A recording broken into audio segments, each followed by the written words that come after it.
Merci Jérôme. L'accord d'association, qui compte plus de 1200 pages avec ses annexes, a pour objectifs principaux de renforcer le dialogue politique, de promouvoir, préserver, consolider la paix et la stabilité au niveau régional et international et d'accroître la coopération en matière de justice, de liberté et de sécurité.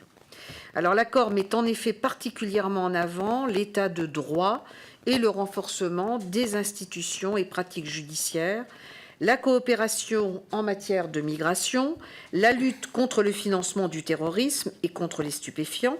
La circulation des personnes, avec notamment un volet sur la mobilité des travailleurs, est également abordée et des dispositions sont consacrées à la réadmission sur le territoire et à la mise en place progressive et en temps utile d'un régime de déplacement sans obligation de visa, pour autant que les conditions d'une mobilité bien gérée et sûre soient réunies. Alors, de nombreuses coopérations sectorielles sont prévues. L'établissement d'une zone de libre-échange complet et approfondi est le pilier de l'accord.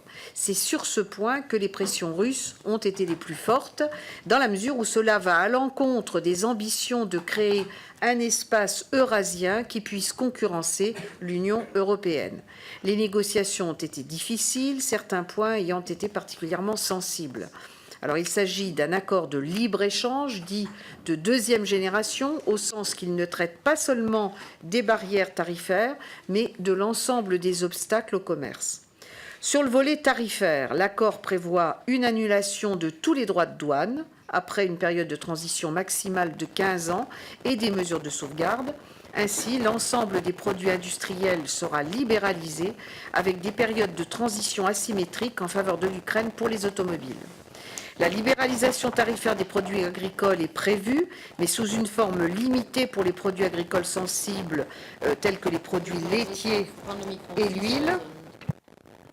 L'accord prévoit une protection complète de toutes les indications géographiques agricoles, et pas seulement en ce qui concerne les vins et spiritueux, sur une période de 10 ans. Et cette question des indications géographiques intéresse tout particulièrement notre car il est produit en Ukraine des boissons dénommées cognac, champagne. Ces vins sont largement distribués et appréciés en Ukraine, et les Ukrainiens comprennent mal qu'il puisse s'agir d'une usurpation d'appellation d'origine contrôlée. Alors un compromis a été trouvé qui met fin aux usurpations d'indications géographiques en échange de périodes de transition en Europe. Des consultations régulières pourront ajouter d'autres produits à la liste des indications géographiques protégées. L'accord comprend un chapitre ambitieux en matière d'énergie et de sécurité énergétique, un des principaux objectifs étant de garantir la sécurité du réseau ukrainien de transit du gaz naturel. Les prestations de services seront libéralisées et la liberté d'établissement réciproque est prévue avec certaines restrictions. S'agissant des obstacles techniques au commerce, l'accord prévoit un alignement de l'Ukraine sur les règlements et standards techniques européens, notamment en matière de normes sanitaires et phytosanitaires. L'ouverture et la transparence des marchés publics sont prévues, avec un alignement de la législation ukrainienne sur l'acquis communautaire à l'issue d'une période de transition. Enfin, l'Ukraine alignera son droit de la concurrence et ses pratiques en la matière. La section de l'accord consacrée aux subventions est particulièrement importante car l'Ukraine s'engage à adopter un système interne de contrôle des aides d'État similaire à celui qui est utilisé dans l'Union.